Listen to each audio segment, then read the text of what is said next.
Hello crafters, welcome back to Crafty All Sorts.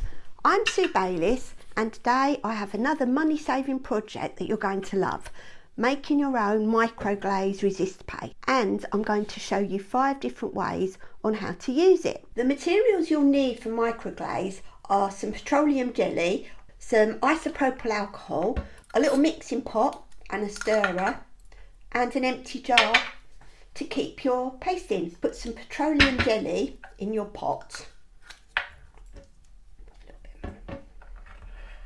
and then you want to add some isopropyl alcohol.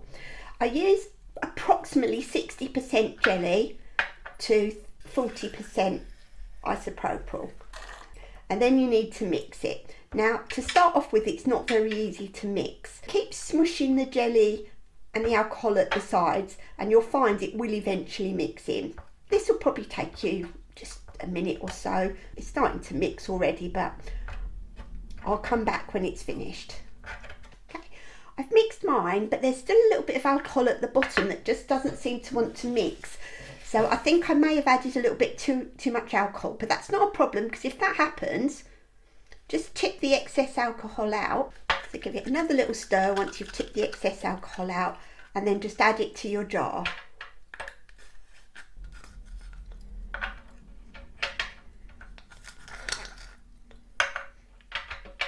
So that's your micro paste made. So label it up and that should last you for a fairly long time.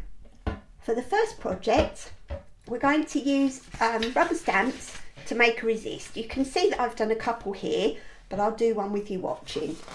So get yourself some card and get yourself a rubber stamp that you like the look of. Get a dauber, and I find it's easier if you use one of the domed foams. Use that domed foam only for the micro wax, because once you've used it for the micro wax, you can't use it for anything else. It won't work. What you can do is you can keep that dauber in your little jar and store it in there. Get yourself a craft sheet, put your dauber into your jar and pick up a little bit of wax. You don't need an awful lot. Rub off any excess on your mat and then just stamp it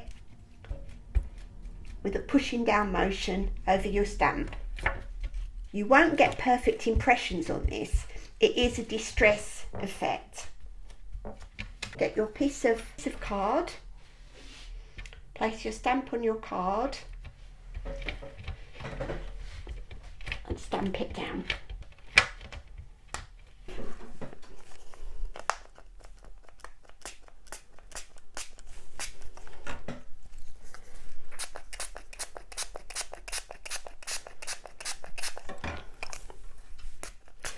And as you can see, where your micro glaze is, it will resist the colour, so you can let it dry by itself or just mop it up. We've got a white resist in the background. I'll show you another one with a butterfly. Again, just dab, put your butterfly on your card, depending on which way you like it. Give it a good press. You can do it from this side as well. Peel it off, and again get your sprays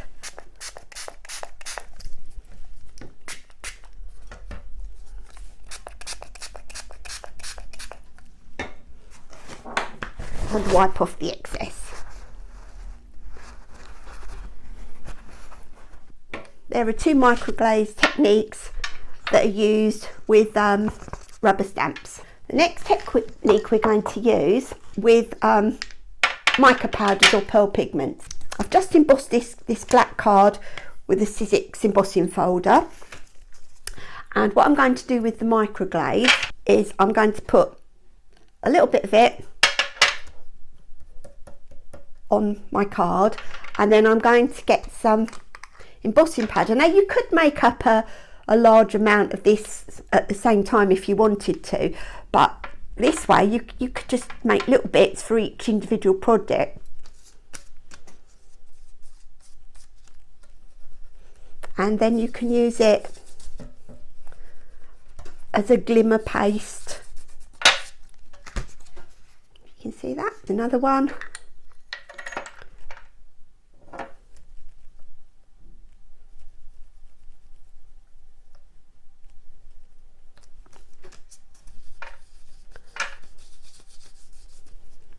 Now this won't work on non-porous surfaces. Use a little bit of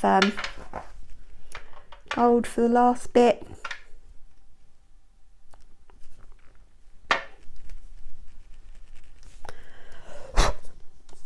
And there we've got a little bit of gold. So hopefully you can see that.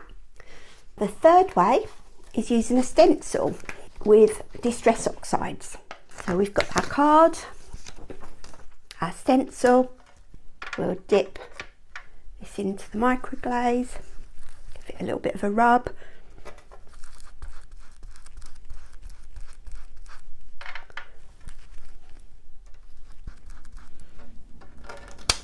So we've got the micro glaze there, and then with our Distress oxides, pink, well,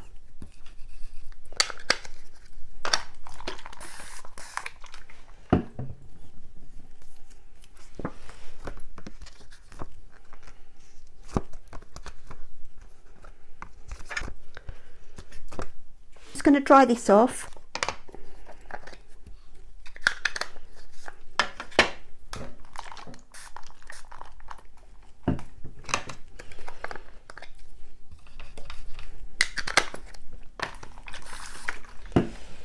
And add a little bit more.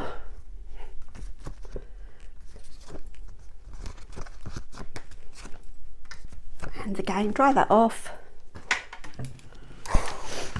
Now if you rub this with a cloth, that will get any excess paint off of the micro glaze. And you can see, because we've used Distress oxides, it's quite a chalky finish. Well, you can use your micro glaze with this and it will bring the colours out.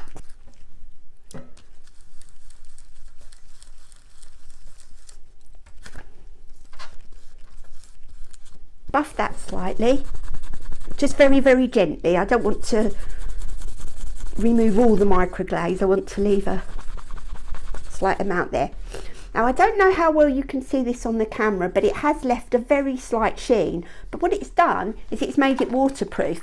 So now with Distress inks, if I sprayed water in there and then used something, I could pick the colours up. But this, it's now completely sealed that. So can you see the water's just balled up on that no colour comes off at all.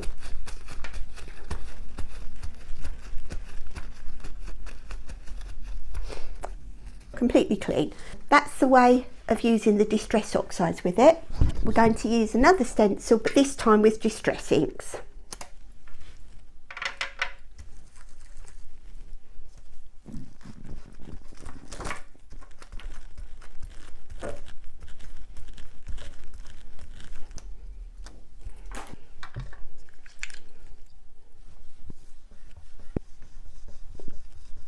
Going to spray it lightly. And just add my card.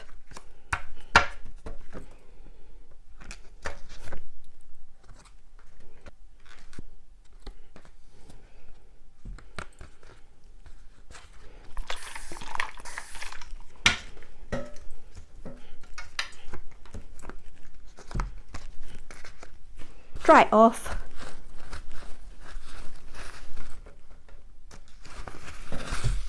And you'll see that it tends to be a bit more vibrant than the Distress inks. And for our last technique, I've got this little birdhouse. Now I've given it a coat of gesso, and what I'm going to do, I'm going to paint it. So I'm going to do it in blue and yellow, the top yellow,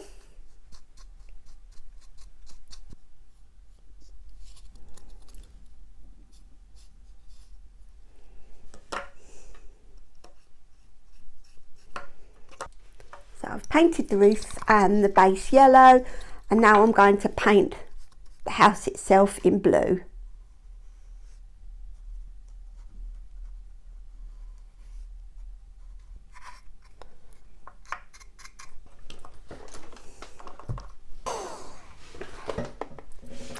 So once it's dry, I'm going to get some microglaze and I'm going to put some on the edges.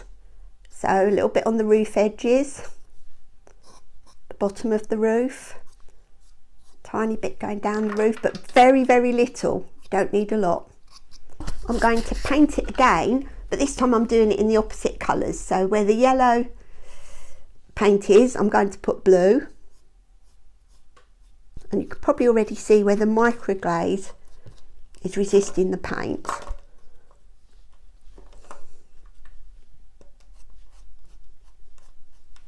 Going to dry it off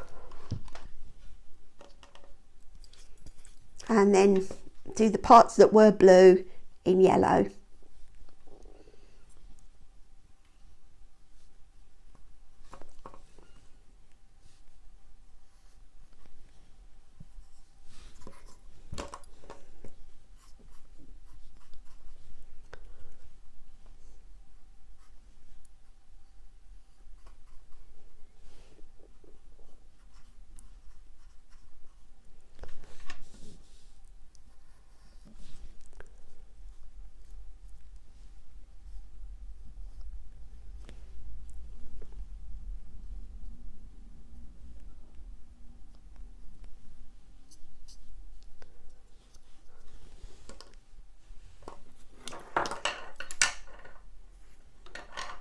Again, going to dry it off and just get a cloth and just wipe it.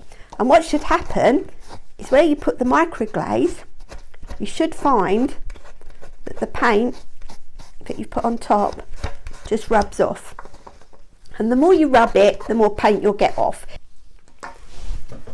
Going to add a couple of little charms to the front. Obviously you can spend a lot more time on this than me. I'm just doing them very quickly just to show you. So we'll put a little charm there and a little charm at that side. So there's a little mini house, which is the last technique. And there you have it, crafters. Another money saving project, making your own microglaze resist paste. So I hope you enjoyed this tutorial and you feel inspired to get crafty. Don't forget to like, comment and subscribe for more crafting ideas and inspiration. Until next time, happy crafting.